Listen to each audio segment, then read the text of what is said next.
Brazil ফ্যানরা কথায় কথায় বলে আমাদের 5টা তারা, বিশ্বকাপ শেষ হইলে দেখে আকাশ ভরা তারা।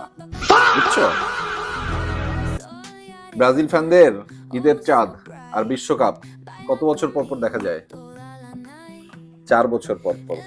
আর ব্রাজিল সমর্থকরা কি বলে জানো? প্রতি বছর বলে এইবারই আমাদের বিশ্বকাপ, কিন্তু আলটিমেটলি আর বিশ্বকাপ পায় না। এটা শুনো, ব্রাজিল ফ্যানদের 2002 এটা এখন আর ইতিহাস না, কিন্তু এটা এখন ঐতিহ্যতে চলে গেছে। ব্রাজিল ফ্যানরা খেলা শুরু হওয়ার আগে বলে সাম্বা সাম্বা, খেলা শেষ হলে বলে ডাম্বা ডাম্বা। প্রত্যেকবার খেলা শেষ হওয়ার পরে বলে কি এবারই রেফারি ভালো ছিল না।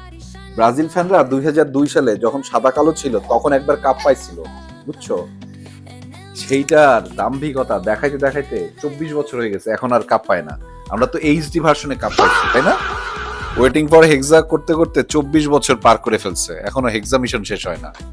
ফোনে ব্রাজিল ফ্যানদের সবচাইতে প্রিয় অ্যাপস কি জানো? মেমোরি। কারণ এরা মেমোরি দেখে বেড়ায়, আর কোনো কাজ নাই। ব্রাজিল ফ্যানদের কাছে বর্তমান একটা গুজব, আর ইতিহাস হচ্ছে এদের কাছে বাস্তবতা। 2022-এর বিশ্বকাপে ব্রাজিল কয়টা 10টা সাম্বা ড্যান্স শিখে আসছিল, দিতে পারছে মনে হয় 4টা, এরপর আর দিতে পারে নাই, ভুলে গেছে। এরা আসে শুধু অভিনয় করতে, মাঠের মধ্যে গড়াগড়ি খায়, ধরার আগে পড়ে যায়, বুঝছো? অস্কার প্রাপ্ত অভিনেতা নিয়ে ফুটবল খেলতে আসে। যদি তুমি ওয়ার্ল্ড কাপ দেখতে চাও তাহলে তো আর্জেন্টিনার খেলা দেখবা।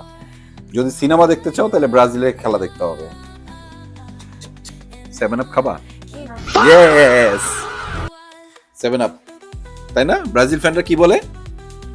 7 আপ, হ্যাঁ 7 আপ।